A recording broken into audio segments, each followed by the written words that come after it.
ਬਿਸਮਿਲ੍ਲਾਹਿਰਰਹਿਮਾਨਿਰਰਹੀਮ ਤੇ अस्सलाम वालेकुम। 30 ਅਗਸਤ ਜੁਮੇ ਦੀ ਸਵੇਰ ਤੇ ਅੱਜ ਦੇ ਪੰਜਾਬੀ ਵੀਲੌਗ 'ਚ ਸੱਜਣਾ ਮਿੱਤਰਾਂ ਭੈਣਾਂ ਭਰਾਵਾਂ ਮਾਵਾਂ ਤੇ ਬਜ਼ੁਰਗਾਂ ਨੂੰ ਜੀ ਆਇਆਂ ਨੂੰ ਤੇ ਚੜ੍ਹਦੇ ਪੰਜਾਬ ਦੇ ਸੱਜਣਾ ਤੇ ਮਿੱਤਰਾਂ ਨੂੰ ਸਤਿ ਸ੍ਰੀ ਅਕਾਲ। ਸਭ ਤੋਂ ਪਹਿਲਾਂ ਤੇ ਚੇਤੇ ਕਰਾਈਏ ਕਿ ਸੋਸ਼ਲ ਮੀਡੀਆ ਫਾਇਰਵਾਲ ਨੂੰ ਨਾਕਾਮ ਬਣਾਉਣ ਵਾਸਤੇ ਇਸ ਚੈਨਲ ਨੂੰ ਸਬਸਕ੍ਰਾਈਬ ਕਰੋ ਜੇ ਹਾਲੀ ਤੱਕ ਨਹੀਂ ਕੀਤਾ। ਵੀਲੌਗ ਵੇਖਣ ਤੋਂ ਬਾਅਦ ਇਹਨੂੰ ਲਾਈਕ ਕਰੋ, ਇਹਦੇ ਤੇ ਕਮੈਂਟ ਕਰੋ ਤੇ ਇਹਦੇ ਲਿੰਕ ਨੂੰ WhatsApp ਤੇ ਸ਼ੇਅਰ ਕਰੋ। ਹੁਣ ਆਉਨੇ ਅੱਜ ਦੀਆਂ ਗੱਲਾਂ ਬਾਤਾਂ ਵਾਲੇ ਪਾਸੇ, ਅੱਜ ਦੀਆਂ ਖਬਰਾਂ ਵਾਲੇ ਪਾਸੇ ਜਿਨ੍ਹਾਂ ਤੇ ਅਸੀਂ ਚਾਨਣ ਪਾਉਣਾ। ਸਭ ਤੋਂ ਪਹਿਲੀ ਖਬਰ ਤਾਂ ਇਹ ਹੈ ਜੀ ਕਿ ਆਜ਼ਰਬਾਈਜਾਨ ਵਾਲਿਆਂ ਨੇ ਪਾਕਿਸਤਾਨ ਤੋਂ ਸਾਡੇ ਆਪਣੇ ਚੀਫ ਇਲੈਕਸ਼ਨ ਕਮਿਸ਼ਨਰ ਤੇ ਸਾਡੇ ਕੁਝ MNA ਸੱਦੇ ਨੇ ਤਾਂ ਕਿ ਉਹ ਮੁਬੱਸਰ ਦੇ ਤੌਰ ਤੇ ਆਉਣ, ਤਾਂ ਕਿ ਉਹ ਰਾਖੀ ਕਰਨ ਉੱਥੇ ਇਲੈਕਸ਼ਨ ਦੇ ਵਿੱਚ ਧਾਂਦਲੀ ਨਾ ਹੋਵੇ। ਬੱਲੇ ਬਈ ਸ਼ੇਰ ਬੱਗਿਓ, ਸਾਨੂੰ ਲੱਗਦਾ ਸੀ ਵੀ ਸਾਡੇ ਵਾਲੇ ਪਾਸੇ ਹੀ ਕੰਮ ਖਰਾਬ ਹੈ, ਲੇਕਿਨ ਮੈਨੂੰ ਤਾਂ ਇਹ ਲੱਗਦਾ ਹੈ ਵੀ ਆਜ਼ਰਬਾਈਜਾਨ ਵਾਲਿਆਂ ਨੇ ਤਾਂ ਸਾਡੇ ਤੋਂ ਵੀ ਗਾਂਹ ਕੰਮ ਵਧਾ ਦਿੱਤਾ ਹੈ। ਉਹਨਾਂ ਨੂੰ ਪੂਰੀ ਦੁਨੀਆ ਦੇ ਵਿੱਚ ਮੁਲਕ ਵੀ ਕਿਹੜਾ ਲੱਭਾ, ਸਾਡਾ ਸੋਹਣਾ ਮੁਲਕ ਪਾਕਿਸਤਾਨ, ਤੇ ਉੱਥੋਂ ਚੀਫ ਇਲੈਕਸ਼ਨ ਕਮਿਸ਼ਨਰ ਸਾਹਿਬ ਸਾਡੇ ਤੇ ਨਾਲ ਸਾਡੇ MNA ਉਹ ਸੱਦੇ ਨੇ। ਆਜ਼ਰਬਾਈਜਾਨ ਦੇ ਵਿੱਚ ਪਹੁੰਚ ਗਏ ਨੇ ਸਿਕੰਦਰ ਸੁਲਤਾਨ ਰਾਜਾ ਸਾਹਿਬ ਤੇ ਪਾਰਲੀਮਾਨੀ ਉੱਥੇ ਇੰਤਖਾਬਾਤ ਹੋ ਰਹੇ ਨੇ, ਲੇਕਿਨ ਨਾਲ ਅਖਬਾਰਾਂ ਜਿਹੜੀਆਂ ਨੇ ਉਹਨਾਂ ਨੇ ਪਹਿਲਾਂ ਹੀ ਉੱਤੇ ਲਿਖਣਾ ਸ਼ੁਰੂ ਕਰ ਦਿੱਤਾ ਵੀ ਉੱਥੇ ਧਾਂਦਲੀ ਵੀ ਸ਼ੁਰੂ ਹੋ ਗਈ ਹੈ। ਇਹ ਹੁਣ ਪਤਾ ਨਹੀਂ ਸਾਡੇ ਵਾਲਿਆਂ ਦੇ ਜਾਣ ਦੇ ਡਰ ਤੋਂ ਧਾਂਦਲੀ ਨੇ ਆਪੇ ਹੀ ਧਾਂਦਲੀ ਕਰਨੀ ਸ਼ੁਰੂ ਕਰ ਦਿੱਤੀ ਹੈ ਜਾਂ ਇਹਨਾਂ ਦੇ ਕਿਸੇ ਮਸ਼ਵਰੇ ਨਾਲ ਕੀਤੀ ਹੈ। ਬਹਰਹਾਲ ਅਗਰ ਇਹਨਾਂ ਦੇ ਸਾਹਮਣੇ ਵੀ ਹੋਈ ਜਾਂ ਇਹਨਾਂ ਦੇ ਮਸ਼ਵਰੇ ਨਾਲ ਹੋਈ ਤੇ ਇਹਨਾਂ ਧਾਂਦਲੀ ਦੇ ਉੱਤੇ ਤੁਹਾਨੂੰ ਪਤਾ ਕੋਈ ਗੱਲ ਨਹੀਂ ਕਰਨੀ। ਇਹ ਤੇ ਉਹਦੇ ਫਜ਼ਾਇਲ ਦੱਸ ਸਕਦੇ ਨੇ, ਉਹਦੀਆਂ ਅੱਛਾਈਆਂ ਦੱਸ ਸਕਦੇ ਨੇ। ਬਹਰਹਾਲ ਇਹ ਤੇ ਪਹਿਲੀ ਖਬਰ ਸੀ ਜੀ ਆਜ਼ਰਬਾਈਜਾਨ ਤੋਂ। ਹੁਣ ਅਗਲੀ ਖਬਰ ਵਾਲੇ ਪਾਸੇ ਚੱਲਨੇ। ਅਗਲੀ ਖਬਰ ਬੜੀ ਇੰਟਰਸਟਿੰਗ ਜੇ। ਤੁਸੀਂ ਪਿਛਲੇ ਦਿਨੋਂ ਜਸਟਿਸ ਬਾਬਰ ਸੱਤਾਰ ਸਾਹਿਬ ਦਾ ਇੱਕ ਕੇਸ ਸੁਣਿਆ ਸੀ ਜਿਹਦੇ ਵਿੱਚ ਉਹਨਾਂ ਨੇ ਜਿਹੜੀਆਂ ਲੋਕਾਂ ਦੀਆਂ ਕਾਲਸ, ਜਿਹੜੇ ਪਾਕਿਸਤਾਨ ਦੇ ਵਿੱਚ ਕੋਈ 40 ਲੱਖ ਬੰਦਿਆਂ ਦੀਆਂ ਕਾਲਾਂ ਰਿਕਾਰਡ ਕਰ ਰਹੇ ਸਨ, ਚੇਤਾ ਕਰੋ। ਉਹਨਾਂ ਆਖਿਆ ਸੀ ਵੀ ਇਹ ਗੈਰ ਕਾਨੂੰਨੀ ਜਿਹੜੀਆਂ ਲੋਕਾਂ ਦੀਆਂ ਕਾਲਾਂ ਰਿਕਾਰਡ ਕਰਦੇ ਨੇ, ਫਿਰ ਟੋਟੇ ਜੋੜਦੇ ਨੇ ਏਜੰਸੀਆਂ ਤੇ ਉਹਨਾਂ ਨੂੰ ਫਿਰ ਲੋਕਾਂ ਨੂੰ ਬਲੈਕਮੇਲ ਕਰਦੇ ਨੇ। ਇਸ ਕੰਮ ਨੂੰ ਬੰਦ ਕਰੋ ਤੇ ਇਹਦਾ ਇੱਕ ਤਰੀਕਾਕਾਰ ਬਣਾਓ ਔਰ ਅਦਾਲਤੀ ਇਜਾਜ਼ਤ ਦੇ ਨਾਲ ਜਿਹੜਾ ਨਾ ਉਹ ਡਾਟਾ ਤੱਕ ਰਸਾਈ ਮਿਲੇ।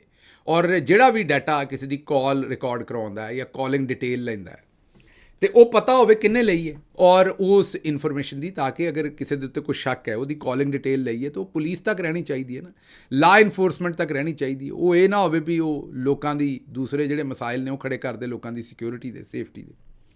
ਬਹਰਹਾਲ ਹੁਣ ਖਬਰ ਇਹ ਆਈ ਹੈ ਔਰ ਇਹ ਖਬਰ ਜਨਾਬ ਵਾਲਾ ਜਿਹੜੀ ਵਜ਼ਾਰਤ ਦਾਖਲਾ ਔਰ PTA ਔਰ ਇਹ ਸਾਰੇ ਜਿਹੜੇ ਟੈਲੀਕਾਮ ਕੰਪਨੀਜ਼ ਇਹਨਾਂ ਦੀ ਆਪਸ ਜਿਹੜੀ ਖਤੋ ਖਤਾਬਤ ਹੈ ਉੱਥੋਂ ਸਾਹਮਣੇ ਆਈ ਹੈ। ਉਹ ਖਬਰ ਇਹ ਸਾਹਮਣੇ ਆਈ ਹੈ ਕਿ ਜੀ 78 ਦੇ ਕਰੀਬ, ਕੋਈ 78 ਦੇ ਕਰੀਬ ਐਸੇ ਅਫਸਰਾਨ ਨੇ ਜਿਹੜੇ ਫੜੇ ਗਏ ਨੇ ਜਾਂ ਮੁਬੈਨਾ ਤੌਰ ਤੇ ਜਿਨ੍ਹਾਂ ਤੇ ਇਲਜ਼ਾਮ ਇਹ ਲੱਗਾ ਹੈ ਵੀ ਉਹਨਾਂ ਨੂੰ ਐਕਸੈਸ ਸੀ ਲੋਕਾਂ ਦਾ ਡਾਟਾ ਹਾਸਲ ਕਰਨ ਦੀ। ਬਸ ਕਾਲਿੰਗ ਡਿਟੇਲ, ਕਾਲ ਲੌਗ, ਕਿ ਕਿੰਨੇ ਕਿਹਨੂੰ ਕਾਲ ਕੀਤੀ, ਕਿਹਦੀ ਕਾਲ ਸੁਣੀ, ਉਹ ਬਕਾਇਦਾ ਲੋਕਾਂ ਕੋਲੋਂ। ਹੁਣ ਤੁਸੀਂ ਕੀਮਤ ਸੁਣੋਗੇ ਤੇ ਹੈਰਾਨ ਤੇ ਪਰੇਸ਼ਾਨ ਹੀ ਹੋ ਜਾਓਗੇ। ਹੈਰਾਨ ਨਹੀਂ ਮੈਂ ਆਖਣ ਡਿਆ, ਮੈਂ ਹਰਿਆਣ ਆਖਣ ਡਿਆ। ਹੈਰਾਨ ਤੇ ਪਰੇਸ਼ਾਨ ਹੋ ਜਾਓਗੇ। ਉਹਦੀ ਵਜ੍ਹਾ ਕੀ ਹੈ? ਉਹਦੀ ਵਜ੍ਹਾ ਇਹ ਹੈ ਕਿ ਭਾਈ ਹੋਰਾਂ ਨੇ 3-3 ਹਜ਼ਾਰ, 4-4 ਹਜ਼ਾਰ, 5-5 ਹਜ਼ਾਰ ਰੁਪਈਆ ਲੈ ਕੇ ਤੇ ਡਾਟਾ ਵੇਚਿਆ ਲੋਕਾਂ ਦੀ ਕਾਲਿੰਗ ਡਿਟੇਲ ਤੇ ਸੇਲ ਲਾਈ ਸੀ। ਜਿੰਨੇ ਡਾਟਾ ਲੈਣਾ ਹੋਵੇ ਇਹ 78 ਜਿਹੜੇ ਲੋਕ ਸਨ ਇਹਨਾਂ ਨਾਲ ਰਾਬਤਾ ਕਰੇ ਤੇ ਇਹਨਾਂ ਦੇ ਕੋਲ PTA ਨੇ ਜਾਂ ਵਜ਼ਾਰਤ ਦਾਖਲਾ ਨੇ ਜਾਂ ਟੈਲੀਕਾਮ ਕੰਪਨੀਆਂ ਨੇ ਇਹਨਾਂ ਨੂੰ ਐਕਸੈਸ ਦਿੱਤੀ ਹੋਈ ਸੀ ਅਕਾਊਂਟ ਦੇ ਥਰੂ ਕਿ ਲੋਕਾਂ ਦੀ ਕਾਲਿੰਗ ਡਿਟੇਲ ਕੱਢ ਸਕਦੇ ਸਨ ਤੇ ਇਹਨਾਂ ਵੇਚੀਆਂ ਲੋਕਾਂ ਨੂੰ ਲੋਕਾਂ ਦੀਆਂ ਕਾਲਿੰਗ ਡਿਟੇਲ ਤੇ ਉਹਦੇ ਤੇ ਫਿਰ ਲੋਕੀ ਹੋਣਾ ਸ਼ੁਰੂ ਹੋਏ ਬਲੈਕਮੇਲ। ਤੇ ਹੁਣ 21 ਲੋਕਾਂ ਨੇ ਜਾ ਕੇ ਕੰਪਲੇਨ ਕੀਤੀ ਹੈ ਕਿ ਜੀ ਸਾਡਾ ਡਾਟਾ ਜਿਹੜਾ ਉਹ ਵੇਚਿਆ ਗਿਆ ਲੋਕਾਂ ਨੂੰ।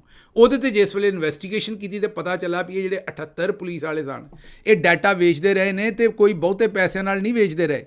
3-3, 4-4, 5-5, 10-10 ਹਜ਼ਾਰ ਲੈਂਦੇ ਰਹੇ ਨੇ, ਜਿੱਥੇ ਲੱਗਾ ਦਾ ਲੱਗ ਗਿਆ ਤੇ ਮਹੀਨੇ ਦਾ 2.5-3 ਲੱਖ ਰੁਪਈਆ ਬਣਾਉਂਦੇ ਰਹੇ ਨੇ ਤੇ ਲੋਕਾਂ ਦੀ ਪ੍ਰਾਈਵੇਸੀ, ਸਿਕਿਉਰਿਟੀ, ਹਰ ਸ਼ੈ ਬਰੀਚ ਕਰਦੇ ਰਹੇ ਨੇ।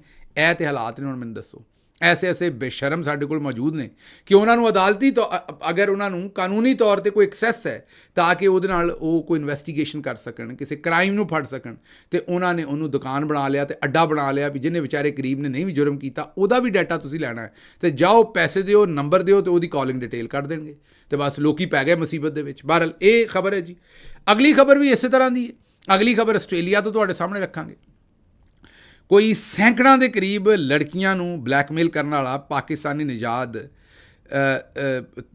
ਨੌਜਵਾਨ, ਮੇਰੇ ਖਿਆਲ 29 ਸਾਲ ਦੀ ਉਮਰ ਹੈ ਅਗਰ ਮੈਂ ਗਲਤ ਨਹੀਂ ਤੇ, ਉਹਨੂੰ 17 ਸਾਲ ਕੈਦ ਹੋਈ ਹੈ।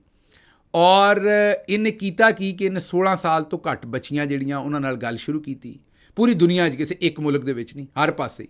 ਉਹਨਾਂ ਦੀਆਂ ਪਹਿਲੇ ਕਾਬਲੇ ਇਤਰਾਜ਼ ਜਿਹੜੀਆਂ ਨੇ ਉਹ ਕੋਈ ਤਸਵੀਰਾਂ ਲੈ ਲਈਆਂ, ਫਿਰ ਉਹਨਾਂ ਨੂੰ ਬਲੈਕਮੇਲ ਕਰਨਾ ਸ਼ੁਰੂ ਕੀਤਾ ਔਰ ਉਹਨਾਂ ਨੂੰ ਡਰਾਇਆ ਧਮਕਾਇਆ, ਉਹਨਾਂ ਕੋਲੋਂ ਜ਼ਾਹਿਰ ਹੈ ਪੈਸੇ ਵੀ ਲੈਂਦਾ ਹੋਏਗਾ, ਦੂਜੇ ਕੰਮ ਵੀ ਕਰਦਾ ਹੋਏਗਾ। ਔਰ ਇਹ ਇਹਦਾ ਜਿਹੜਾ ਨੈਟਵਰਕ ਇਹਨੇ ਬਣਾਇਆ ਸੀ, ਇਹ ਪੂਰੇ ਦਾ ਪੂਰਾ ਜਿਹੜਾ ਹੈ ਇਹਦੇ ਵਿੱਚ ਇਹ ਸੈਂਕੜਾਂ ਬੰਦਿਆਂ ਤੱਕ ਇਹ ਬੰਦਾ ਪਹੁੰਚਿਆ ਸੀ। ਔਰ ਹੁਣ ਇਹਨੂੰ ਆਸਟ੍ਰੇਲੀਆ ਦੀ ਇੱਕ ਅਦਾਲਤ ਨੇ ਸਜ਼ਾ ਦਿੱਤੀ ਹੈ, 17 ਸਾਲ ਦੀ ਕੈਦ ਦੀ ਸਜ਼ਾ ਦਿੱਤੀ ਹੈ।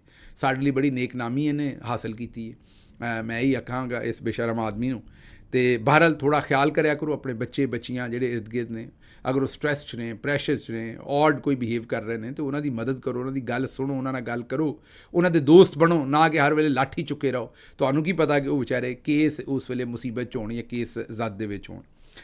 ਅੱਛਾ ਜੀ, ਅਗਲੀ ਖਬਰ ਜਿਹੜੀ ਹੈ ਉਹ ਤੁਹਾਨੂੰ ਪਾਕਿਸਤਾਨ ਦੀ ਹਾਕੀ, ਕਿਸੇ ਜ਼ਮਾਨੇ 'ਚ ਤੁਸੀਂ ਗਲੋਰੀ ਵੇਖੀ ਸੀ ਪਾਕਿਸਤਾਨ ਨੇ ਜਿਹੜੇ ਗੋਲਡ ਮੈਡਲ ਅਰਸ਼ਦ ਤੋਂ ਪਹਿਲਾਂ ਜਿੱਤੇ ਨੇ, ਉਹ ਹਾਕੀ 'ਚ ਜਿੱਤੇ ਨੇ। ਔਰ ਹਾਕੀ ਦੀ ਟੀਮ ਸਾਡੀ ਦੁਨੀਆ ਦੀ ਬੈਸਟ ਟੀਮ ਸੀ। ਅੱਜ ਤੁਹਾਨੂੰ ਹਾਕੀ ਦੇ ਮੁਤਲਕ ਹੀ ਇੱਕ ਖਬਰ ਦਿੰਦੇ ਹਾਂ, ਔਰ ਖਬਰ ਇਹ ਹੈ ਕਿ ਜੀ ਸਾਡੇ 3 ਨੈਸ਼ਨਲ ਹਾਕੀ ਟੀਮ ਦੇ ਪਲੇਅਰ, ਜੀ ਹਾਂ, ਨੈਸ਼ਨਲ ਕੌਮੀ ਹਾਕੀ ਟੀਮ ਦੇ 3 ਪਲੇਅਰ ਜਿਹੜੇ ਹਾਕੀ ਖੇਡਣ ਵਾਸਤੇ ਨੈਦਰਲੈਂਡ ਅਤੇ ਪੋਲੈਂਡ ਗਏ, ਅਤੇ ਉੱਥੋਂ ਉਹਨਾਂ ਜਾ ਕੇ ਭੱਜ ਗਏ ਅਤੇ ਸਿਆਸੀ ਪਨਾਹ ਲੈ ਲਈ। ਉਹਨਾਂ ਕਿਹਾ ਅਸੀਂ ਵਾਪਸ ਪਾਕਿਸਤਾਨ ਨਹੀਂ ਜਾਣਾ, ਸਾਡੀ ਜਾਨ ਨੂੰ ਖਤਰਾ ਹੈ। ਇਹ ਪਾਕਿਸਤਾਨ ਦੀ ਹਾਲਤ 'ਚ ਆਮ ਕਿਸੇ ਬੰਦੇ ਦੀ ਗੱਲ ਨਹੀਂ ਕਰਨ ਡਏ ਵੀ ਉਹ ਕਸ਼ਤੀ 'ਚ ਬਹਿ ਕੇ ਅਤੇ ਪਾਕਿਸਤਾਨੋਂ ਬਾਰਡਰ ਕ੍ਰਾਸ ਕਰਕੇ ਈਰਾਨ ਅਤੇ ਅੱਗੋਂ ਤੁਰਕੀ ਅਤੇ ਅੱਗੋਂ ਯੂਨਾਨ ਅਤੇ ਉੱਧਰੋਂ ਦੀ ਉਹ ਯੂਰਪ ਪੜ ਗਿਆ। ਇਹ ਪਾਕਿਸਤਾਨ ਦੀ ਕੌਮੀ ਟੀਮ ਦੇ 3 ਪਲੇਅਰ ਨੇ। ਹੁਣ ਇਹਨਾਂ ਦੇ ਉੱਤੇ ਪਾਕਿਸਤਾਨ ਹਾਕੀ ਫੈਡਰੇਸ਼ਨ ਨੇ ਹਯਾਤ ਹਾਕੀ ਖੇਡਣ ਦੀ ਪਾਬੰਦੀ ਲਾਈ। ਬੱਲੇ ਬਈ ਸ਼ੇਰ ਬੱਗੇ। ਰਾਣਾ ਮਜਾਦ ਸਾਹਿਬ ਵੈਸੇ ਤਾਂ ਬਹੁਤ ਹੀ ਤਗੜੇ ਪਲੇਅਰ ਰਹੇ ਨੇ, ਮੈਂ ਤਾਂ ਉਹਨਾਂ ਦਾ ਬੜਾ ਇਹਤਰਾਮ ਕਰਦਾ ਕਿਉਂਕਿ ਪਾਕਿਸਤਾਨ ਦਾ ਸਰਮਾਇਆ ਰਹੇ ਨੇ, ਔਰ ਬੜੇ ਹੀ ਸਾਡੇ ਤੁਸੀਂ ਕਹੋ ਕਿ ਬਹੁਤ ਹੀ ਮਾਇਆਨਾਜ਼ ਹਾਕੀ ਦੇ ਪਲੇਅਰ ਰਹੇ ਨੇ ਮਾਜ਼ੀ 'ਚ। ਉਹ ਇਸ ਵੇਲੇ ਉਹਦੇ 'ਤੇ ਨੇ ਪਾਕਿਸਤਾਨ ਹਾਕੀ ਫੈਡਰੇਸ਼ਨ 'ਚ। ਉਹਨਾਂ ਨੇ ਜਨਾਬ ਪਾਬੰਦੀ ਲਾਈ, ਪਰ ਰਾਣਾ ਸਾਹਿਬ ਉਹ ਤਾਂ ਛੱਡ ਕੇ ਚਲੇ ਗਏ, ਉਹਨਾਂ ਸਿਆਸੀ ਪਨਾਹ ਲੈ ਲਈ। ਜੇ ਉਹਨਾਂ ਹਾਕੀ ਖੇਡਣੀ ਹੁੰਦੀ ਤਾਂ ਉੱਥੇ ਜਾ ਕੇ ਸਿਆਸੀ ਪਨਾਹ ਲੈਂਦੇ। ਇੱਥੋਂ ਮੈਨੂੰ ਚੇਤੇ ਆ ਗਿਆ, ਮੈਂ ਇੱਕ ਵਾਰ ਪੜ੍ਹਿਆ ਕਿ ਬਰਤਾਨੀਆ 'ਚ ਕਿਸੇ ਜ਼ਮਾਨੇ 'ਚ ਇਹ ਕਾਨੂੰਨ ਸੀ ਕਿ ਅਗਰ ਕੋਈ ਸ਼ਖਸ ਆਪਣੀ ਜ਼ਿੰਦਗੀ ਆਪ ਲੈਣ ਦੀ ਕੋਸ਼ਿਸ਼ ਕਰੇ, ਆਪਣੀ ਜ਼ਿੰਦਗੀ ਖੁਦ ਖ਼ਤਮ ਕਰਨ ਦੀ ਕੋਸ਼ਿਸ਼ ਕਰੇ, ਅਤੇ ਕਿਸੇ ਜ਼ਮਾਨੇ 'ਚ ਉਹਦੀ ਸਜ਼ਾਏ ਮੌਤ ਸੀ, ਤਾਂ ਕਿ ਅਗਰ ਉਹ ਬਚ ਗਿਆ ਹੈ, ਤਾਂ ਕਿ ਉਹਨੇ ਅਗਰ ਆਪਣੀ ਜ਼ਿੰਦਗੀ ਲੈਣ ਦੀ ਕੋਸ਼ਿਸ਼ ਕੀਤੀ ਔਰ ਬਚ ਗਿਆ ਤਾਂ ਉਹਨੂੰ ਸਜ਼ਾਏ ਮੌਤ ਦੇ ਦਿਓ। ਇਹ ਮੈਂ ਕਿਸੇ ਜਗ੍ਹਾ ਪੜ੍ਹਿਆ ਸੀ। ਇਹ ਜ਼ਰਾ ਕਰੈਕਸ਼ਨ ਕਰ ਲੈਣਾ, ਹੋ ਸਕਦਾ ਮੈਂ ਗਲਤ ਹੋਵਾਂ, ਗੂਗਲ ਕਰਕੇ ਵੇਖਣਾ ਕਿ ਇਹ ਵਾਕਈ ਸਹੀ ਕਾਨੂੰਨ ਹੈ ਸੀ ਜਾਂ ਮੈਨੂੰ ਕਿਤੇ ਮੈਂ ਗਲਤੀ ਨਾਲ ਪੜ੍ਹਿਆ। ਬਹਰਹਾਲ ਅਗਲੀ ਗੱਲ ਜਿਹੜੀ ਹੈ ਜੀ ਉਹ ਇਸ ਤੋਂ ਅਗਲੀ ਖਬਰ 'ਤੇ ਚੱਲਦੇ। ਰੈਕੋਡੈਕ ਦੇ ਉੱਤੇ 11 ਅਰਬ ਦਾ ਜੁਰਮਾਨਾ ਹੋਇਆ ਸੀ ਪਾਕਿਸਤਾਨ। ਇਮਰਾਨ ਖਾਨ ਨੇ ਉਸ ਜੁਰਮਾਨੇ ਨੂੰ ਅਵੋਇਡ ਕੀਤਾ, ਕਿਸੇ ਨਾ ਕਿਸੇ ਤਰੀਕੇ ਨਾਲ ਪਾਕਿਸਤਾਨ ਨੂੰ ਬਚਾਇਆ ਬੜੀ ਮਿਹਨਤ ਕਰਕੇ। ਮੈਂ ਉੱਥੇ ਹੀ ਸਾਂ, ਵੇਖਦਾ ਸਾਂ ਕਿੰਨੀਆਂ ਮੀਟਿੰਗਸ, ਕਿੰਨੇ ਪਾਪੜ ਵੇਲੇ, ਅਤੇ ਪਾਕਿਸਤਾਨ ਨੂੰ ਉਸ 11 ਅਰਬ ਡਾਲਰ ਤੋਂ ਬਚਾਇਆ। ਅਤੇ ਨਾਲ ਪਾਕਿਸਤਾਨ ਦੇ ਜਿਹੜੇ ਸ਼ੇਅਰ ਸਨ ਉਹ ਵੀ ਰੱਖੇ ਪੂਰੇ, ਉਹਨਾਂ ਦੇ ਉੱਤੇ ਵੀ ਕੋਈ ਕੰਪਰੋਮਾਈਜ਼ ਨਹੀਂ ਕੀਤਾ ਜਿਹੜਾ ਹਿੱਸਾ ਸੀ ਰੈਕੋਡੈਕ 'ਤੇ। ਅਤੇ ਹੁਣ 1.2 ਅਰਬ ਡਾਲਰ ਸਾਊਦੀ ਅਰਬ ਕੋ ਮੰਗਿਆ ਸੀ, ਅਤੇ ਉਹਨਾਂ ਅੱਗੋਂ ਆਖਿਆ ਵੀ ਤੁਸੀਂ ਰੈਕੋਡੈਕ ਕਿਉਂ ਨਹੀਂ ਵੇਚ ਦਿੰਦੇ ਉਹਦੇ 15% ਸ਼ੇਅਰ। ਅਤੇ ਹੁਣ ਅਸੀਂ ਵੇਚਣ ਲੱਗੇ, ਅਤੇ ਵੇਚਣ ਦੇ ਵਿੱਚ ਵੀ ਅੱਲਾ ਦੇ ਕਰਮ ਨਾਲ ਕੋਈ ਨਾ ਕੋਈ ਜ਼ਰੂਰ ਪਤਾ ਲਏਗਾ, ਆਪਣਾ ਕਿਕਬੈਕ ਲਏਗਾ। ਮੁਲਕ ਦਾ ਜਿਹੜਾ ਸਭ ਤੋਂ ਤੁਸੀਂ ਇਹ ਕਹੋ ਵੀ ਮਹਿੰਗੀ ਤਰੀਨ ਜਾਂ ਸਰਮਾਏ ਵਾਲੀ, ਜਿਹਦੇ ਨਾਲ ਸਾਡੀ ਕਦੇ ਕਿਸਮਤ ਬਦਲ ਸਕਦੀ ਅਗਰ ਕਦੇ ਇਹ ਕੰਮ ਚੱਲ ਪਏ, ਅਤੇ ਉਹਦੇ ਵਿੱਚੋਂ ਵੀ ਹੁਣ ਜਿਹੜਾ ਇਹ ਆਪਣੇ ਥੋੜ੍ਹੀ ਜਿਹੀ ਪਾਈਆ ਬੋਟੀ ਲੈਣ ਵਾਸਤੇ ਸਾਡਾ ਪੂਰਾ ਊਂਠ ਜਿਹੜਾ ਉਹ ਜ਼ਿਬਾ ਕਰ ਦੇਣਗੇ। ਬਹਰਹਾਲ ਇਸੇ ਕੰਮ ਨੂੰ ਤੇ ਆਏ ਨੇ, ਅਤੇ ਚੌਧਰੀ ਸਾਹਿਬ ਇਸੇ ਕੰਮ ਨੂੰ ਇਹਨਾਂ ਨੂੰ ਲੈ ਕੇ ਆਏ ਨੇ। ਹੋਰ ਇਹਨਾਂ ਦਾ ਕੰਮ ਕੀ ਹੈ? ਅਗਲੀ ਖਬਰ ਜਿਹੜੀ ਹੈ ਉਹ ਬੜੀ ਅਫਸੋਸਨਾਕ ਹੈ। ਅਗਲੀ ਖਬਰ ਹੈ ਜੀ, ਜਾਗ ਪੰਜਾਬੀ ਜਾਗ, ਤੇਰੀ ਪੱਗ ਨੂੰ ਲੱਗ ਗਿਆ ਦਾਗ। ਇਹ ਪਹਿਲਾਂ ਨੂਨ ਲੀਗ ਨੇ ਸ਼ੁਰੂ ਕੀਤਾ ਸੀ ਕੰਮ। ਇਹ ਵੋਟ ਲੈਣ ਵਾਸਤੇ ਕੁਛ ਵੀ ਕਰਦੇ ਨੇ, ਵੋਟ ਲੈਣ ਵਾਸਤੇ ਪੰਜਾਬੀ ਕਾਰਡ ਵੀ ਵੇਚਦੇ ਨੇ, ਹਰ ਕੰਮ ਇਹ ਕਰਦੇ ਨੇ। ਬੇਸ਼ੱਕ ਉਹਦੇ ਨਾਲ ਤੁਹਾਡੀ ਫੈਡਰੇਸ਼ਨ ਕਮਜ਼ੋਰ ਹੋਵੇ, ਜੋ ਮਰਜ਼ੀ ਹੋਵੇ, ਇਹਨਾਂ ਨੇ ਉਸ ਵੇਲੇ ਭੁੱਟੋ ਸਾਹਿਬ ਦੇ ਖਿਲਾਫ, ਬੇਨਜ਼ੀਰ ਦੇ ਖਿਲਾਫ ਇਹੋ ਜਿਹੇ ਨਾਅਰੇ ਲਾਉਂਦੇ ਰਹੇ ਕਿ ਜਾਗ ਪੰਜਾਬੀ ਜਾਗ, ਤੇਰੀ ਪੱਗ ਨੂੰ ਲੱਗ ਗਿਆ ਦਾਗ। ਪੰਜਾਬੀਜ਼ਮ ਦੇ ਉੱਤੇ ਇਹਨਾਂ ਵੋਟਾਂ ਸਮੇਟੀਆਂ। ਵੇਖੋ, ਅਸੀਂ ਪੰਜਾਬੀ 'ਚ ਵੀਲੌਗ ਕਰਦੇ, ਸਾਨੂੰ ਪੰਜਾਬ ਨਾਲ ਪਿਆਰ ਹੈ, ਪੰਜਾਬੀ ਸਾਡੀ ਮਾਂ ਬੋਲੀ ਹੈ, ਬੜਾ ਇਹਦੇ ਉੱਤੇ ਸਾਡੀ ਇਹ ਅਣਖ ਵੀ ਹੈ। ਲੇਕਿਨ ਇਹਦਾ ਮਤਲਬ ਇਹ ਨਹੀਂ ਕਿ ਅਸੀਂ ਇਹਦੀ ਬੇਸ ਦੇ ਉੱਤੇ ਕੋਈ ਤਫਰਕਾ ਫੈਲਾਈਏ ਅਤੇ ਮੁਲਕ ਦੀ ਜਿਹੜੀ ਫੈਡਰੇਸ਼ਨ ਉਹਨੂੰ ਕਮਜ਼ੋਰ ਕਰੀਏ, ਬਲਕਿ ਇਹ ਪੰਜਾਬੀ ਜਿਹੜੀ ਹੈ ਜਾਂ ਪੰਜਾਬੀਜ਼ਮ ਜਿਹੜਾ ਹੈ, ਇਹਨੂੰ ਤੇ ਅਸੀਂ ਇੱਕ ਪਿੱਲਰ ਬਣਾ ਕੇ ਮੁਲਕ ਨੂੰ ਮਜ਼ਬੂਤ ਕਰਨਾ ਹੈ। ਜਿੱਥੇ ਸਾਡੇ ਕਿਸੇ ਪਠਾਨ, ਸਿੰਧੀ ਜਾਂ ਬਲੋਚ ਜਾਂ ਕਸ਼ਮੀਰੀ ਜਾਂ ਗਿਲਗਿਤ ਬਲਤਿਸਤਾਨ ਦੇ ਭਰਾ ਨੂੰ ਸਾਡੀ ਲੋੜ ਹੈ, ਅਸੀਂ ਉੱਥੇ ਮੋਢਾ ਦੇਣਾ। ਅਤੇ ਕਿਸੇ ਵੇਲੇ ਆਪ ਡਜ਼ ਖਾਣੀ ਵੀ ਪਈ ਅਤੇ ਵੱਡਾ ਭਰਾ ਹੋਣ ਦੇ ਨਾਤੇ ਉਹ ਡਜ਼ ਖਾਣੀ ਹੈ, ਅਤੇ ਆਪਣੇ ਆਪ ਨੂੰ ਲਿਫਣਾ ਪਿਆ ਅਤੇ ਲਿਫਣਾ ਵੀ ਹੈ, ਕਿਉਂਕਿ ਘਰ ਇਕੱਠਾ ਕਰਨਾ ਹੈ, ਛੱਤ ਜਿਹੜੀ ਹੈ ਇੱਕ ਇਕੱਠੀ ਰੱਖਣੀ। ਬਹਰਹਾਲ ਇਹ ਨੂਨ ਲੀਗ ਦੇ ਹਵਾਰੀ ਹੁਣ ਕੋਇਟਾ ਹੋਟਲ ਉਹ ਜਿਹੜਾ ਰੈਸਟੋਰੈਂਟ ਹੈ ਉਹਦੇ ਬਾਈਕਾਟ ਦੀਆਂ ਗੱਲਾਂ ਤੇ ਹੁਣ ਇਹ ਮੁਜ਼ਾਹਰੇ ਤੇ ਜਾਗ ਪੰਜਾਬੀ ਜਾਗ ਤੇ ਪੰਜਾਬੀ ਜਿਹੜੇ ਉੱਤੇ ਜ਼ਾਹਿਰ ਹੈ ਤਕਲੀਫ ਹੁੰਦੀ ਹੈ, ਸਾਨੂੰ ਵੀ ਹੁੰਦੀ ਹੈ ਜਿਸ ਵੇਲੇ ਪੰਜਾਬੀਆਂ ਨੂੰ ਉੱਤੇ ਸ਼ਨਾਖਤੀ ਕਾਰਡ ਵੇਖ ਕੇ ਕਤਲ ਕੀਤਾ ਜਾਂਦਾ ਹੈ ਔਰ ਦਹਿਸ਼ਤਗਰਦ ਕਰਦੇ ਨੇ। ਉਹਨਾਂ ਦਹਿਸ਼ਤਗਰਦਾਂ ਦੇ ਖਿਲਾਫ ਕਾਰਵਾਈ ਵੀ ਹੋਣੀ ਚਾਹੀਦੀ ਹੈ, ਲੇਕਿਨ ਤੁਸੀਂ ਇਹ ਵੀ ਵੇਖੋ ਵੀ ਉੱਥੇ ਵੀ ਜਿਹੜੇ ਲੋਕਾਂ ਦੇ ਨਾਲ ਸਲੂਕ ਹੋ ਰਿਹਾ ਉਹ ਵੀ ਠੀਕ ਨਹੀਂ ਹੋ ਰਿਹਾ। ਇਸ ਲਈ ਜਦੋਂ ਤੱਕ ਅਸੀਂ ਰੂਲ ਆਫ ਲਾਅ 'ਤੇ ਨਹੀਂ ਜਾਵਾਂਗੇ ਉਦੋਂ ਤੱਕ ਪੰਜਾਬੀਜ਼ਮ ਦਾ ਨਾਅਰਾ ਲਾਓ, ਬਲੋਚ ਹੋਣ ਦਾ ਨਾਅਰਾ ਲਾਓ, ਪਖਤੂਨ ਹੋਣ ਦਾ ਨਾਅਰਾ ਲਾਓ, ਸਿੰਧੀ ਹੋਣ ਦਾ ਨਾਅਰਾ ਲਾਓ, ਕਸ਼ਮੀਰੀ ਹੋਣ ਦਾ, ਗਿਲਗਿਤ ਬਲਤਿਸਤਾਨੀ ਹੋਣ ਦਾ, ਕਿਸੇ ਪਾਸੇ ਨਹੀਂ ਜੇ ਤੁਸੀਂ ਅੱਪੜ ਸਕਣਾ, ਭਾਵੇਂ ਸਰਾਇਕੀ ਹੋਣ ਦਾ ਲਾਓ। ਇਹ ਸਾਰੇ ਥਾਵਾਂ 'ਤੇ ਜਿੱਥੇ ਕੋਈ ਮਾੜਾ ਹੈ ਉਹਦੇ ਨਾਲ ਧੱਕਾ ਹੋ ਰਿਹਾ। ਹੁਣ ਵੇਖੋ ਨਾ, ਡਿਪਟੀ ਸੁਪਰੀਡੈਂਟ ਅਡਿਆਲਾ ਜੇਲ੍ਹ ਮੁਹੰਮਦ ਅਕਰਮ 14 ਅਗਸਤ ਉਹਨੂੰ ਅਗਵਾ ਕੀਤਾ ਹੋਇਆ, ਕੋਈ ਕੇਸ ਨਹੀਂ, ਕੋਈ ਪਤਾ ਨਹੀਂ ਜਿਉਂਦਾ ਹੈ ਮਰ ਗਿਆ, ਕੀ ਉਹਦੇ ਨਾਲ ਗਰੀਬ ਨਾਲ ਕੀਤਾ। ਪਿੱਛੋਂ ਉਹਦੀ ਹਾਮਲਾ ਬੀਵੀ ਜਿਹੜੀ ਬੇਗਮ ਹੈ ਉਹਦੀ ਉਹ ਦਰ ਠੋਕਰਾਂ ਖਾ ਰਹੀ ਹੈ, ਤੇ ਹੁਣ ਉਹਦੇ ਘਰ ਦੇ ਉੱਤੇ ਨੋਟਿਸ ਲਾ ਛੱਡਿਆ ਕਿ 2 ਦਿਨਾਂ ਦੇ ਵਿੱਚ ਘਰ ਖਾਲੀ ਕਰੋ। ਦੱਸੋ ਵੀ ਉਹਦੀ ਘਰ ਵਾਲੀ ਜਿਹੜੀ ਹੈ, ਜਿਹਦਾ ਬੰਦਾ ਅਗਵਾ ਹੋਇਆ, ਉਹ ਬੱਚੇ ਲੈ ਕੇ ਕਿੱਥੇ ਜਾਏ। ਤੇ ਮਾੜਾ ਜਿਹੜਾ ਹੈ ਨਾ ਉਹ ਜਿੱਥੇ ਵੀ ਹੋਵੇ, ਭਾਵੇਂ ਪੰਜਾਬੀ ਹੋਵੇ, ਹੁਣ ਮੁਹੰਮਦ ਅਕਰਮ ਜਿਹੜਾ ਸਰਾਇਕੀ ਬੈਲਟ 'ਚੋਂ ਹੈ, ਹੁਣ ਮਾੜਾ ਜਿਹੜਾ ਭਾਵੇਂ ਸਰਾਇਕੀ ਹੋਵੇ ਤੇ ਮਾੜਾ ਜਿਹੜਾ ਭਾਵੇਂ ਪੰਜਾਬੀ ਹੋਵੇ ਤੇ ਭਾਵੇਂ ਬਲੋਚ ਹੋਵੇ ਤੇ ਭਾਵੇਂ ਪਖਤੂਨ ਹੋਵੇ ਤੇ ਭਾਵੇਂ ਸਿੰਧੀ ਹੋਵੇ, ਭਾਵੇਂ ਕਸ਼ਮੀਰੀ ਤੇ ਬਿਲਤਿਸਤਾਨੀ, ਜਿਹੜਾ ਮਰਜ਼ੀ ਹੋਵੇ, ਜਿਹੜਾ ਮਾੜਾ ਹੈ ਨਾ ਉਹਨੂੰ ਤੁੰਨ ਕੇ ਰੱਖ ਦਿਓ। ਇਹ ਇਸ ਮੁਲਕ ਦਾ ਅਸੂਲ ਹੈ, ਕਾਨੂੰਨ ਹੈ। ਜਦੋਂ ਰੂਲ ਆਫ ਲਾਅ ਆ ਜਾਏਗਾ ਤੇ ਉਹ ਮਾੜੇ ਨੂੰ ਪ੍ਰੋਟੈਕਟ ਕਰੇਗਾ। ਇਹੀ ਕੋਸ਼ਿਸ਼ ਇਮਰਾਨ ਖਾਨ ਦੀ ਹੈ। ਇਸ ਵਾਸਤੇ ਸੁਬਾਈਅਤ ਤੇ ਨਾ ਜਾਓ, ਇਹੋ ਜਿਹੇ ਨਾਰੇ ਮਤ ਲਾਓ, ਇਹੋ ਜਿਹੇ ਬਸ਼ਰਮਾਂ ਦੇ ਪਿੱਛੇ ਮਤ ਚੱਲੋ, ਬਲਕਿ ਰੂਲ ਆਫ ਲਾਅ ਦੀ ਗੱਲ ਕਰੋ। ਜਿੱਦਣ ਉਹ ਆ ਗਿਆ ਸਾਰੇ ਰੌਲੇ ਹੀ ਖਤਮ ਹੋ ਜਾਣੇ ਨੇ। ਅੱਛਾ ਜੀ, ਅਗਲੀ ਖਬਰ ਜਿਹੜੀ ਉਹ ਅਜ਼ਮਾ ਬੁਖਾਰੀ ਸਾਹਿਬਾ ਨੇ ਨਵਾਂ ਟਕੌਂਸਲਾ ਛੱਡਿਆ। ਉਹਨਾਂ ਕਿਹਾ ਜੀ ਸੌਦਾ ਸਸਤਾ ਹੋ ਗਿਆ। ਇਹ ਪਤਾ ਨਹੀਂ ਕਿਹੜਾ ਸੌਦਾ ਸਸਤਾ ਹੋ ਗਿਆ ਬਾਈ। ਉਹਦੀ ਵਜ੍ਹਾ ਵੀ ਸੌਦੇ ਤੇ ਸਾਰੇ ਮਹਿੰਗੇ ਹੋ ਗਏ ਨੇ। ਇਹ ਦਿਲਾਂ ਦੇ ਸੌਦੇ ਮੈਨੂੰ ਨਹੀਂ ਪਤਾ ਵੀ ਕੀ ਉਹਨਾਂ ਦਾ ਰੌਲਾ ਹੈ। ਇਹ ਬਾਕੀ ਸੌਦੇ ਜਿਹੜੇ ਸਾਰੇ ਨੇ ਇਹ ਤਾਂ ਮਹਿੰਗੇ ਹੀ ਹੋਏ ਖੜੇ ਨੇ। ਇਸ ਵੇਲੇ ਤੁਸੀਂ ਦਾਲ ਵੇਖ ਲਓ, ਦੁੱਧ ਵੇਖ ਲਓ, ਘਿਓ ਵੇਖ ਲਓ, ਹਰ ਸ਼ੈ ਮਹਿੰਗੀ ਹੋਣ ਡਈ ਹੈ। ਪਰ ਅਜ਼ਮਾ ਬੁਖਾਰੀ ਆਂਦੀ ਵੀ ਸੌਦਾ ਸਸਤਾ ਹੋ ਗਿਆ ਤੇ ਲੋਕੀ ਮਰੀਮ ਨੂੰ ਦੁਆਵਾਂ ਦਿੰਦੇ ਨੇ। ਪਤਾ ਨਹੀਂ ਹੁਣ ਕਿਹੜੇ ਔਰਤਾਂ, ਸਪੈਸ਼ਲੀ ਉਹਨਾਂ ਆਖਿਆ ਵੀ ਔਰਤਾਂ ਮਰੀਮ ਨਵਾਜ਼ ਨੂੰ ਦੁਆਵਾਂ ਦਿੰਦੀਆਂ ਨੇ, ਉਹਨਾਂ ਦਾ ਸੌਦਾ ਸਸਤਾ ਹੋ ਗਿਆ। ਇਹ ਬਈ ਫਿਰ ਕੋਈ ਸਾਨੂੰ ਨਹੀਂ ਪਤਾ ਲੱਗਾ, ਬਾਕੀ ਬੰਦਿਆਂ ਨੂੰ, ਮਰਦਾਂ ਨਹੀਂ ਪਤਾ। ਮੇਰਾ ਗੱਲ ਮਰਦ ਵੀ ਸੌਦਾ ਸਮਾਨ ਲੈ ਕੇ ਆਉਂਦੇ ਨੇ, ਉਹਨਾਂ ਦੇ ਕੋਲ ਵੀ ਸੌਦਾ ਹੁੰਦਾ ਹੈ। ਇਹ ਔਰਤਾਂ ਦਾ ਸੌਦਾ ਸਸਤਾ ਹੋ ਗਿਆ। ਇਹ ਗੱਲ ਸਮਝ ਨਹੀਂ ਆਈ ਵੀ ਇਹ ਕੋਈ ਔਰਤਾਂ ਵਾਸਤੇ ਖਾਸ ਤੁਸੀਂ ਫੈਸਿਲਿਟੀ ਬਣਾਈ ਹੈ, ਕੋਈ ਦੁਕਾਨਾਂ ਬਣਾਈਆਂ ਨੇ ਜਿੱਥੋਂ ਸਿਰਫ ਔਰਤਾਂ ਸੌਦੇ ਲੈ ਸਕਦੀਆਂ ਨੇ, ਉਹ ਵੀ ਸਸਤੇ ਜਾ ਕੇ। ਤੇ ਮੇਰਾ ਮਤਲਬ ਔਰਤਾਂ ਸੌਦਾ ਸਲਫ ਜਿਹੜਾ ਵੀ ਹੈ, ਗਰੋਸਰੀ ਦਾ ਸਮਾਨ ਹੈ, ਘਰ ਦਾ ਸਮਾਨ ਹੈ, ਉਹ ਉੱਥੋਂ ਖਰੀਦ ਸਕਦੀਆਂ ਨੇ ਸਸਤੇ ਭਾਅ 'ਤੇ। ਤੇ ਫਿਰ ਤੇ ਦੱਸੋ ਵੀ ਬਈ ਔਰਤਾਂ ਦਾ ਸੌਦਾ ਸਸਤਾ ਹੋ ਗਿਆ। ਇਹ ਹੁਣ ਅਗਰ ਚਲੋ ਜਿਹੜੇ ਲੋਕੀ ਨੇ ਉਹ ਆਪ ਸੌਦਾ ਲੈਣ ਨਾ ਜਾਣ, ਉਹ ਔਰਤਾਂ ਨੂੰ ਘੱਲ ਦੇਣ ਸੌਦਾ ਲੈਣ। ਤੇ ਇਹ ਹੁਣ ਜਿਹੜੀ ਤੁਸੀਂ ਗੱਲ ਕਰਨ ਡਏ ਉਹ ਸਾਡੀ ਤਾਂ ਉੱਤੋਂ ਦੀ ਲੰਘ ਗਈ ਹੈ। ਹਾਂ, ਇਹ ਉਹੀ ਬੀਬੀ ਹੈ, ਚੇਤੇ ਕਰੋ, ਜਿਹੜੀ ਜਿਸ ਵੇਲੇ ਪੀਪਲਸ ਪਾਰਟੀ ਦੇ ਨਵਾਜ਼ ਸ਼ਰੀਫ ਨੂੰ ਪਤਾ ਨਹੀਂ ਕੀ ਕੁਛ ਆਂਦੀ ਸੀ ਤੇ ਹੁਣ ਇੱਧਰ ਆਈ ਹੈ ਤੇ ਹੁਣ ਇਹਨਾਂ ਨੂੰ ਪਤਾ ਨਹੀਂ। ਮੇਰਾ ਮਤਲਬ ਹੈ ਕਿ ਇਹਦਾ ਬਖਾਬਾਜੀ ਦਾ ਜਿਹੜਾ ਬੜਾ ਬਰੀਕ ਹੈ, ਬੜੇ ਬਰੀਕ ਬਖੇ ਤੇ ਬਾਜੀ ਚੱਲਦੀ ਹੈ। ਕੁਛ ਵੀ ਬੋਲੀ ਜਾਂਦੀ, ਨਾ ਇਹਨੂੰ ਆਪ ਪਤਾ ਹੁੰਦਾ ਵੀ ਕੀ ਬੋਲਦੀ ਹੈ। ਬਸ ਹਾਲਾ ਲਾਲਾ ਪਿਆ, ਤੜਥੱਲੀ ਤੇ ਲੱਗੀ ਹੈ, ਜਮਾਂਦਰੂ ਹੀ ਤੜਥੱਲੀ ਤੇ ਲੱਗੀ ਹੈ। ਉਹ ਜਿਵੇਂ ਕੱਲ ਤੁਹਾਨੂੰ ਇੱਕ ਪੂਰਾ ਵੀਲਾਗ ਅਸੀਂ ਕੀਤਾ ਸੀ ਨਾ, ਜਿਹਦੇ 'ਚ ਨਤਾਸ਼ਾ ਬੀਬੀ ਜਿਹੜੀ ਉਹ ਆਈਸ, ਮੈਂ ਨਹੀਂ ਆਂਦਾ ਵੀ ਸਾਡੀ ਅਜ਼ਮਾ ਭੈਣ ਜਿਹੜੀ ਉਹ ਆਈਸ ਲੈਂਦੀ, ਲੇਕਿਨ ਮੈਂ ਆਨਾ ਵੀ ਜੋ ਆਈਸ ਲੈ ਕੇ ਲੋਕੀ ਸਪੀਡ ਅਚੀਵ ਕਰਦੇ ਨੇ ਨਾ, ਉਹ ਸਾਡੀ ਅਜ਼ਮਾ ਬੁਖਾਰੀ ਭੈਣ ਜਿਹੜੀ ਹੈ ਉਹਦੀ ਵੈਸੇ ਹੀ ਉਹ ਸਪੀਡ ਰਹਿੰਦੀ ਹੈ, ਵੈਸੇ ਹੀ ਤੱਤੀ ਰਹਿੰਦੀ ਹੈ। ਅੱਛਾ ਜੀ, ਅਗਲੀ ਖਬਰ ਜਿਹੜੀ ਹੈ ਉਹ ਇਰਫਾਨ ਸਦੀਕੀ ਸਾਹਿਬ ਨਵਾਂ ਝੂਠ ਮਾਰਿਆ। ਇਹ ਉਹੀ ਬਾਬੇ ਹੋਣੀ ਨੇ ਜਿਹੜੇ ਆਂਦੇ ਨਵਾਜ਼ ਸ਼ਰੀਫ ਦੀ ਥੋੜੀ ਆਵਾਜ਼ ਸਰਦੀ ਰਹਿੰਦੀ ਹੈ, ਲੀਕ ਹੁੰਦੀ ਰਹਿੰਦੀ ਹੈ, ਸੌਰੀ ਯਾਰ ਨਿਕਲਦੀ ਰਹਿੰਦੀ ਹੈ, ਪਤਾ ਨਹੀਂ ਕੀ ਲਫ਼ਜ਼ ਉਹਨਾਂ ਕੀਆ। ਲੀਕ ਨੂੰ ਫਿਰ ਸਰਦੀ ਆਕਾਂਗੇ ਪੰਜਾਬੀ 'ਚ, ਹੁਣ ਮੈਨੂੰ ਸਮਝ ਨਹੀਂ ਹੈ। ਮਾਜ਼ਰਤ ਤੁਹਾਡੇ ਕੋਲ ਦੁਬਾਰਾ ਗੱਲ, ਜਿਸ ਵੇਲੇ ਇਰਫਾਨ ਸਦੀਕੀ ਸਾਹਮਣੇ ਆਉਂਦਾ ਹੈ, ਜਿਸ ਤਰ੍ਹਾਂ ਉਹਨਾਂ ਕਿਹਾ ਨਾ ਗਾਹੇ ਗਾਹੇ, ਇੱਕ ਵਾਰੀ ਸੁਣ ਲਓ ਉਹਨਾਂ ਕੀ ਆਖਿਆ ਸੀ, ਸੁਣੋ। नवाज शरीफ साहब के अंदर भी एक प्रेशर कुकर है जो कि भर रहा है और वो फट सकता है किसी नए बयानिए के साथ या पुराने बयानिए एंटी एस्टेब्लिशमेंट के बयानिए के साथ। ये दुरुस्त बात है। मियाँ साहब जो हैं वो अपना जो प्रेशर है वो वेंट आउट करते रहते हैं, गाए वो प्रेशर बनने नहीं देते। वो सीटी उनकी बजती रहती है और हवा थोड़ी थोड़ी निकलती है। ਸੁਣ ਲਿਆ ਜੀ। ਚਲੋ ਹੁਣ ਮੈਂ ਤੇ ਤਬਸਰਾ ਨਹੀਂ ਕਰਦਾ। ਇਹਨਾਂ ਹੁਣੇ ਆਖਿਆ ਵੀ ਮਰੀਮ ਨਵਾਜ਼ ਨੂੰ ਜੇਲ੍ਹ 'ਚ ਤਕੀਆ ਵੀ ਨਹੀਂ ਸੀ ਦਿੱਤਾ ਜਾਂਦਾ। ਇਹ ਵੀ ਇੱਕ ਬੜਾ ਹੀ ਬਈ ਡਰਾਮਾ ਹੈ ਮਰੀਮ ਬਾਜੀ ਵਾਲਾ ਵੀ। ਕਦੇ ਆਂਦੀ ਹੈ ਵੀ ਮੈਂ ਇਸਤਰੀ ਨਾਲ ਕੱਪੜੇ, ਇਸਤਰੀ ਆਪਣਾ ਫਰਾਈਂਗ ਪੈਨ ਜਿਹੜਾ ਸੀ ਉਹਦੇ ਨਾਲ ਮੈਂ ਕੱਪੜੇ ਜਿਹੜੇ ਸੀ ਉਹ ਇਸਤਰੀ ਕਰਦੀ ਸੀ, ਮੇਰੇ ਕੋਲ ਇਸਤਰੀ ਨਹੀਂ ਸੀ ਹੈਗੀ। ਵੀ ਦੱਸ ਐਡਾ ਬਾਜੀ ਔਖਾ ਕੰਮ, ਜੇ ਐਡਾ ਹੀ ਕੰਮ ਔਖਾ ਬਣ ਗਿਆ ਸੀ ਵੀ ਇਸਤਰੀ ਨਹੀਂ ਸੀ ਦਿੰਦੇ ਤੇ ਤੂੰ ਐਡੇ ਭੈੜੇ ਥਾਂ ਤੇ ਜੇਲ੍ਹ ਦੇ ਵਿੱਚ ਕੈਦ ਸੀ ਤੇ ਕੱਪੜੇ ਇਸਤਰੀ ਕਿਉਂ ਕਰਨੇ ਸੀ ਮੇਰੀ ਭੈਣ? ਅਸੀਂ ਤਾਂ ਕਈ ਵਾਰੀ ਨਾਰਮਲ ਜ਼ਿੰਦਗੀ 'ਚ ਵੀ ਇਸਤਰੀ ਤੋਂ ਬਗੈਰ ਹੀ ਪਾਈ ਪੂਈ ਫਿਰੀਦੇ ਆ। ਵੇਖ ਲਓ ਇਸ ਵੇਲੇ ਵੀ ਜਿਹੜੀ ਸ਼ਰਟ ਪਾਈ ਹੈ, ਇਹ ਯਕੀਨ ਕਰੋ ਇਸਤਰੀ ਤੋਂ ਬਗੈਰ, ਇਹ ਲਾਂਡਰੀ ਹੋ ਕੇ ਤੇ ਟੰਗ ਦਿੱਤੀ ਹੈ ਤੇ ਉਸ ਤੋਂ ਬਾਅਦ ਚੁੱਕ ਕੇ ਮੈਂ ਪਾ ਲਈ। ਇਸ ਤੇ ਕਈ ਵਾਰੀ ਇਸਤਰੀ ਤੋਂ ਬਗੈਰ ਹੀ ਕੱਪੜੇ ਪਾਈ ਪੂਈ ਫਿਰੀਦੇ ਨੇ। ਤੇ ਬਾਜੀ ਗੱਲ ਹੈ ਕਿ ਕਹਿਣ ਦੀ ਗੱਲ ਜਨਾਬ ਨੂੰ ਇਹ ਹੈ, ਮੇਰੀ ਭੈਣ ਨੂੰ, ਕਿ ਐਡਾ ਪੰਗਾ ਲੈਣਾ ਕਿਉਂ ਸੀ ਕਿ ਫਰਾਈਂਗ ਪੈਨ ਦੇ ਨਾਲ ਜਿਹੜੀ ਇਸਤਰੀ ਕੀਤੀ ਤੇ ਹੁਣ ਆਉਂਦੇ ਨੇ ਤਕੀਆ ਨਹੀਂ ਦਿੰਦੇ। ਤੇ ਮੇਰੀ ਭੈਣ ਦੀ ਤਾਂ ਫਿਰ ਬਾਂਹ ਰਹਿ ਗਈ ਹੋਣੀ ਹੈ ਸਿਰ ਥੱਲੇ ਦੇ ਕੇ ਸੌਂਦੀ ਦੀ। ਐਡੇ ਕੁਝ ਝੂਠੇ ਨੇ। ਤੁਹਾਨੂੰ ਸਾਰਿਆਂ ਨੂੰ ਪਤਾ ਵੀ ਬਾਜੀ ਜਿਹੜੀ 4 ਦਿਨ ਰਹੀ ਹੈ ਜੇਲ੍ਹ ਦੇ ਵਿੱਚ, ਉਹ ਇੱਕ ਗੈਸਟ ਹਾਊਸ 'ਚ ਰਹੀ ਹੈ ਤੇ ਉੱਥੇ VIP ਸਾਰਾ ਇੰਤਜ਼ਾਮ ਸੀ ਤੇ ਟੈਲੀਫੋਨ ਤੱਕ ਬਾਜੀ ਦੇ ਕੋਲ ਅੰਦਰ ਸੀ, ਜਿਹੜਾ ਬਾਜੀ ਨੇ, ਚੇਤਾ ਕਰੋ, ਉਹ ਪੂਰੇ ਦੇ ਪੂਰੀ CCTV ਫੁਟੇਜ ਵੀ ਮੌਜੂਦ ਹੈ, ਜਿੱਥੇ ਬਾਜੀ ਨੇ ਜਿਹੜਾ ਫੋਨ ਰੱਖਿਆ ਸੀ ਜਿਸ ਵੇਲੇ ਤਲਾਸ਼ੀ ਲੈਣ ਗਏ ਤੇ ਉਹਨੇ ਤਕੀਏ ਦੇ ਵਿੱਚ ਲੁਕਾ ਦਿੱਤਾ। ਤੇ ਉਹ ਤਕੀਆ ਇਰਫਾਨ ਸਦੀਕੀ ਸਾਹਿਬ ਫਿਰ ਕਿੱਥੋਂ ਆਇਆ ਸੀ ਤੇ ਜਿਹਦੇ ਵਿੱਚ ਮੋਬਾਈਲ ਫੋਨ ਲੁਕਾਇਆ ਸੀ। ਲੇਕਿਨ ਬਹਰਹਾਲ ਅੱਗੇ ਚੱਲਨੇ ਜੀ। ਅਗਲੀ ਖਬਰ ਜਿਹੜੀ ਉਹ ਕਾਸ਼ਫ ਅਬਾਸੀ ਸਾਹਿਬ ਵੀ ਸਨਾਉल्लाह ਮਸਤੀਖੇਲ ਬਣ ਗਏ ਨੇ।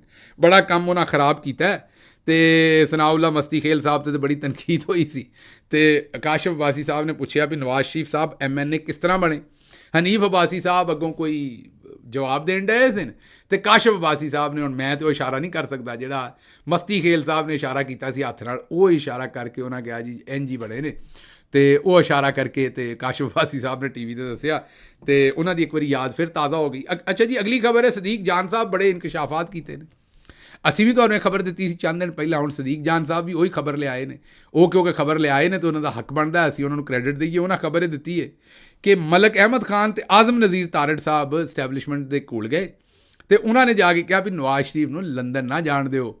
ਇਹ ਲੰਦਨ ਗਏ ਤੇ ਉੱਥੇ ਜਾ ਕੇ ਇਹਨਾਂ ਫੇਰ ਇਨਕਲਾਬੀ ਬਣ ਜਾਣਾ ਤੇ ਉੱਥੇ ਜਾ ਕੇ ਡਰਾਮਾ ਕਰਨਾ ਤੇ ਐਂਟੀ ਇਸਟੈਬਲਿਸ਼ਮੈਂਟ ਬਿਆਨੀਆਂ ਦੇਣਾ ਤੇ ਇਹਨਾਂ ਨੂੰ ਜਾਣ ਤੋਂ ਡੱਕੋ, ਸਾਡੇ ਲਈ ਫਿਰ ਮੁਸੀਬਤ ਬਣਾਓਗੇ, ਫਿਰ ਸਾਨੂੰ ਆਖੋਗੇ ਵੀ ਯਾਰ ਤੁਸੀਂ ਚੰਗੇ ਬੰਦੇ ਜੇ, ਤੁਸੀਂ ਗਰੰਟੀ ਦਿੱਤੀ ਸੀ ਨਵਾਜ਼ ਸ਼ਰੀਫ ਨਿਕਲ ਗਿਆ ਤੇ ਉੱਥੇ ਜਾ ਕੇ ਫਿਰ ਵੇਖੋ ਜਿਹੜਾ ਨਾ ਉਹ ਜਿਹੜੇ ਨਾ ਉਹ ਫੋਕੇ ਢਕਾਰ ਮਾਰਨ ਡਿਆ ਤੇ ਹੁਣ ਸਾਡਾ ਕੁਝ ਕਰੋ।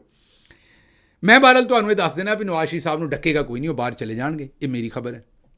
ਉਹਨਾਂ ਨੂੰ ਕੋਈ ਨਹੀਂ ਡੱਕੇਗਾ ਤੇ ਉਹ ਐਡੇ ਸ਼ਾਇਦ ਇਨਕਲਾਬੀ ਵੀ ਨਾ ਹੋਣ, ਬਸ ਉਹ ਕਾਜ਼ੀ ਸਾਹਿਬ ਵਾਲਾ ਮਾਮਲਾ ਦੇਖਣਾ ਚਾਹੁੰਦੇ ਨੇ। ਉਸ ਮਾਮਲੇ ਦੇ ਵਿੱਚ ਮਾਮਲਾ ਜਿਹੜੇ ਨੇ ਉਹਨਾਂ ਦੇ ਹੈ ਨੇ। ਅੱਛਾ ਜੀ, ਅਗਲੀ ਖਬਰ ਜਿਹੜੇ ਸਾਡੇ ਚੀਫ ਜਸਟਿਸ ਨੇ ਆਉਣ ਵਾਲੇ ਜਸਟਿਸ ਮਨਸੂਰ ਅਲੀ ਸ਼ਾਹ ਸਾਹਿਬ, ਉਹਨਾਂ ਇੱਕ ਬੜਾ ਖੌਫਨਾਕ ਇਨਕਸ਼ਾਫ ਕੀਤਾ ਹੈ।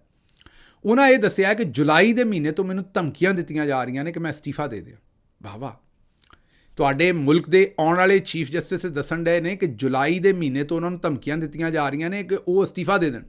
ਉਹਨਾਂ ਕਿਹਾ ਲੇਕਿਨ ਮੈਂ ਅਸਤੀਫਾ ਨਹੀਂ ਦੇ ਰਿਹਾ ਔਰ ਮੈਨੂੰ ਪਤਾ ਹੈ ਕਿ ਮੈਂ ਮੁਲਕ ਦੇ ਵਿੱਚ ਸਭ ਕੁਝ ਠੀਕ ਕਰਨਾ, ਅਗਰ ਆਵਾਮ ਮੇਰੀ ਮੇਰੇ ਨਾਲ ਹੈ, ਉਹ ਸਮਝਦੀ ਹੈ ਨਾ ਸਾਰੇ ਮਸਲਿਆਂ ਨੂੰ, ਤੇ ਮੈਂ ਸਾਰਾ ਪ੍ਰੈਸ਼ਰ ਲੈ ਲਾਂਗਾ, ਮੈਂ ਆਪਣੇ ਪੈਰਾਂ 'ਤੇ ਖਲੋਤਾ ਰਹਾਂਗਾ ਔਰ ਅਸਤੀਫਾ ਨਹੀਂ ਦਿਆਂਗਾ। ਤੁਹਾਡੀ ਬੜੀ ਮਿਹਰਬਾਨੀ ਹੈ। ਅੱਗੇ ਜਸਟਿਸ ਇਜਾਜ਼ੁਲ ਅਹਿਸਨ ਸਾਹਿਬ ਪੈਰਾਂ 'ਤੇ ਨਾ ਖਲੋ ਸਕੇ, ਸ਼ਰੀਫ ਆਦਮੀ ਸਨ, ਇਹਨਾਂ ਹੀ ਧਮਕੀਆਂ ਦੀ ਵਜ੍ਹਾ ਤੋਂ ਅਸਤੀਫਾ ਦੇ ਕੇ ਪਰਾਂ ਨਿਕਲ ਗਏ। ਅਗਰ ਅੱਜ ਉਹ ਵੀ ਖਲੋਤੇ ਹੁੰਦੇ ਤਾਂ ਸੋਚੋ ਪੋਜੀਸ਼ਨ ਕਿੰਨੀ ਫਰਕ ਹੋਣੀ ਸੀ। ਇਸੇ ਤਰੀਕੇ ਨਾਲ ਉਸ ਤੋਂ ਪਹਿਲਾਂ ਉਹ ਰੈਫਰੈਂਸ ਬਣਾ ਕੇ ਤੇ ਮਜ਼ਾਹਿਰ ਅਲੀ ਅਕਬਰ ਨਕਵੀ ਸਾਹਿਬ ਨੂੰ ਫਾਰਗ ਕੀਤਾ ਗਿਆ ਤੇ ਇਹ ਅਸੀਂ ਬੜੇ ਖੁਸ਼ ਹੈ ਕਿ ਮਨਸੂਰ ਅਲੀ ਸ਼ਾਹ ਸਾਹਿਬ ਨੇ ਫੈਸਲਾ ਕੀਤਾ ਹੈ। ਅੱਛਾ ਜੀ, ਅਜ਼ਮਾ ਬੁਖਾਰੀ ਨੇ ਕਿਹਾ ਇਮਰਾਨ ਖਾਨ ਨੂੰ ਆਕਸਫੋਰਡ ਦਾ ਨਹੀਂ ਅਡਿਆਲਾ ਜੇਲ੍ਹ ਦਾ ਇਲੈਕਸ਼ਨ ਲੜਨਾ ਚਾਹੀਦਾ। ਲਓ ਜੀ, ਇੱਥੇ ਗੱਲ ਮੁਕਾ ਲੈਂਦੇ। ਅਜ਼ਮਾ ਬੁਖਾਰੀ ਸਾਹਿਬ, ਮੈਨੂੰ ਤੁਹਾਡਾ ਚੈਲੰਜ ਕਬੂਲ ਹੈ। ਤੁਸੀਂ ਬੰਦੇ ਦੇ ਪੁੱਤਰਾਂ ਤਰ੍ਹਾਂ ਫਾਰਮ 45 ਔਰ 47 ਵਾਲਾ ਨਹੀਂ, ਸਹੀ ਇਮਾਨਦਾਰੀ ਵਾਲਾ ਇਲੈਕਸ਼ਨ ਕਰਾਓ। ਇਮਰਾਨ ਖਾਨ ਚਲੋ ਕੈਦੀਆਂ ਦਾ ਇਲੈਕਸ਼ਨ ਲੜਦਾ, ਤੁਹਾਡੇ ਕੋਲੋਂ ਉਹ ਵੀ ਨਹੀਂ ਕਰਾਇਆ ਜਾਣਾ, ਤੁਹਾਡੇ ਕੋਲੋਂ ਉਹ ਵੀ ਨਹੀਂ ਕਰਾਇਆ ਜਾਣਾ, ਨਾ ਤੁਹਾਡੇ ਕੋਲੋਂ ਤੇ ਨਾ ਜਿਨ੍ਹਾਂ ਨੂੰ ਆਂਦੇ ਉਹ ਤੁੰਨ ਕੇ ਰੱਖੋ ਉਹਨਾਂ ਕੋਲੋਂ ਕਰਵਾਇਆ ਜਾਣਾ। ਇਹ ਤੁਸੀਂ ਆਕਸਫੋਰਡ ਦਾ ਤੇ ਜੇ ਅਗਲੇ ਮਹੀਨੇ ਹੋਣਾ, ਅਗਲੇ ਹਫਤੇ ਕਰਵਾ ਲਓ, ਅਡਿਆਲਾ ਦਾ ਕਰਾ ਲਓ, ਬਲਕਿ ਪਾਕਿਸਤਾਨ ਦੀਆਂ ਸਾਰੀਆਂ ਜੇਲ੍ਹਾਂ ਦਾ ਇਲੈਕਸ਼ਨ ਕਰਾ ਲਓ। ਉੱਥੇ ਇੱਕ ਪਾਸੇ ਨਵਾਜ਼ ਸ਼ਰੀਫ ਨੂੰ ਖਿਲਾਰ ਦਿਓ ਕਿਉਂਕਿ ਉਹ ਵੀ ਜੇਲ੍ਹਾਂ ਦੇ ਸ਼ਹਾਦੇ ਰਹੇ ਨੇ। ਤੁਹਾਡੇ ਬਕੌਲ ਤੇ ਬਾਜੀ ਮਰੀਮ ਨੂੰ ਜਿਹੜਾ ਸਰਾਣਾ ਨਹੀਂ ਲੱਭਦਾ ਰਿਹਾ ਤੇ ਇਸਤਰੀ ਨਹੀਂ ਲੱਭਦੀ ਰਹੀ, ਖਲੋ ਜਾਓ ਸਾਰਾ ਟੱਬਰ ਜਿਹੜਾ, ਤੇ ਦੂਸਰੇ ਪਾਸੇ ਇਮਰਾਨ ਖਾਨ ਖਲੋ ਜੇ ਤੇ ਵੇਖ ਲਓ ਕੌਣ ਜਿੱਤਦਾ। ਬਸ ਧਾਂਦਲੀ ਨਾ ਕਰਿਓ, ਸੱਚਾ ਇਲੈਕਸ਼ਨ ਕਰਾਓ। ਤੁਹਾਡੇ ਕੋਲੋਂ ਜੇਲ੍ਹ ਦਾ ਇਲੈਕਸ਼ਨ ਵੀ ਕਰਾਇਆ, ਤੁਹਾਡੇ 'ਚ ਇੰਨੀ ਹਿੰਮਤ ਨਹੀਂ ਵੀ ਤੁਸੀਂ ਇਮਰਾਨ ਖਾਨ ਦਾ ਜੇਲ੍ਹ ਦਾ ਇਲੈਕਸ਼ਨ ਹੀ ਭੁਗਤ ਲਓ। अच्छा जी, अगली खबर है कि इमरान खान जैसे लोग चांसलर बनेंगे तो फिर तुलबा पर क्या असर पड़ेगा। तुसी समझ रहे हो कि मैं हस क्यों पिया। ये साडा भरा है चौधरी माहिर तनजीम साज जनाब तलाल चौधरी साहब ने, उन्होंने हवाले से नहीं ने, साडा सज्जन मेरे शहर का, मैं की आखा। उन्हें आख्या इमरान खान वर्गे लोग अगर चांसलर बन गए तो तुलबा से की असर पाएगा। दसो मेरा मतलब, वो फिर इमरान खान बन गया तो तनजीम साजी तो तुलबा नहीं कर सकते। लो जी, साडे भरा तलाल नूं ऑक्सफोर्ड का जिहड़ा ना चांसलर बना दो, साडे वालों इंडोर्समेंट है जी। अच्छा जी, बोल न्यूज़ ने रिपोर्ट की है भी कैनेडा की एक यूनिवर्सिटी जिहड़ी है ਉਹਨਾਂ ਨਵਾਜ਼ ਸ਼ਰੀਫ ਦੀ ਕਰਪਸ਼ਨ ਤੇ ਕੇਸ ਸਟੱਡੀ ਪੜ੍ਹਾ ਰਹੇ ਨੇ। ਕੈਨੇਡਾ ਦੀ ਇੱਕ ਯੂਨੀਵਰਸਿਟੀ, ਉਹ ਉੱਥੇ ਕੇਸ ਸਟੱਡੀ ਪੜ੍ਹਾ ਰਹੇ ਨੇ ਕਿ ਨਵਾਜ਼ ਸ਼ਰੀਫ ਸਾਹਿਬ ਜਿਹੜੇ ਨੇ ਉਹ ਕਰਪਸ਼ਨ ਦੇ ਕਿੱਡੇ ਮਾਹਿਰ ਨੇ। ਇਹ ਬੋਲ ਨਿਊਜ਼ ਨੇ ਪੈਕੇਜ ਕੀਤਾ ਹੈ ਕਿ ਕੈਨੇਡਾ ਦੀ ਯੂਨੀਵਰਸਿਟੀ 'ਚ ਨਵਾਜ਼ ਸ਼ਰੀਫ ਸਾਹਿਬ ਇੱਕ ਕਰਪਟ ਹੋਣ ਦੇ, ਉਹਨਾਂ ਦੀ ਕਰਪਸ਼ਨ ਦੇ ਉੱਤੇ ਕੇਸ ਸਟੱਡੀ ਪੜ੍ਹਾਇਆ ਜਾ ਰਿਹਾ। ਖਬਰਾਂ ਹੋਰ ਵੀ ਬੜੀਆਂ ਨੇ, ਵੀਲੌਗ ਹੋ ਜਾਂਦਾ ਫਿਰ ਲੰਮਾ, ਤੇ ਇਸ ਲਈ ਮੈਨੂੰ ਹੁਣ ਇੱਥੋਂ ਦਿਓ ਇਜਾਜ਼ਤ ਤੇ ਰੱਬ ਰੱਖਾ।